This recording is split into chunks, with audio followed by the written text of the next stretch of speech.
હા બોલો ભાઈ, શું કરવાનું છે? બાઉલમાં છે ને ચિઠ્ઠીઓ મૂકે, વારાફરતી ઉપાડવાની છે અને એકબીજાને સવાલો પૂછવાના છે. જે સવાલનો જવાબ ના આપવાના હોય એમાં લીંબુ ચૂસવાનું છે. ઇઝી છે ને? ઇઝી. મને સહેજ ગળામાં તકલીફ છે. કંઈ વાંધો નહીં, આપણે કારેલું મંગાવીશું. સ્ટાર્ટ. Ladies first. અરે ભાઈ શું થાય? તમે લાઈફમાં ક્યારે ઉડન શું થયા છો? એવો ઉડન છું તો ના કહેવાય, પણ હમણાં જ રિસન્ટલી એવું થયું હતું.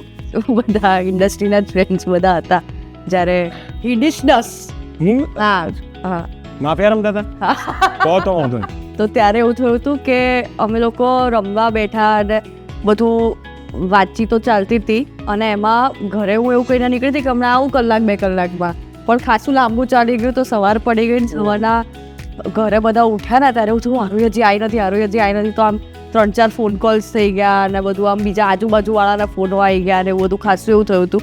उड़न छू तो होने की बातें बहुत करता हूँ मैं. उड़न छू हो जाऊंगा, ऐसा करेंगे मैं उड़न छू हो जाऊंगा घर पे, बाहर. हाँ, બેટી કર बाहर, इवन प्रोफेशनली. ઓ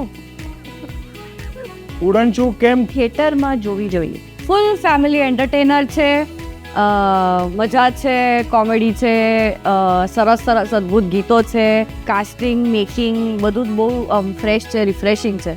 ઉડન છુ થિયેટરમાં એટલા માટે જોવી જોઈએ કારણ કે it has been treated very well, it has been shot very well, of course directed executed by the directors so વેલ.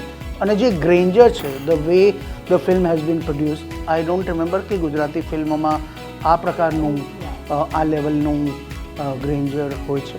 તો એટલા માટે આ ફિલ્મ તમારે ચોક્કસ મોટા પડદા પર જોવી જોઈએ.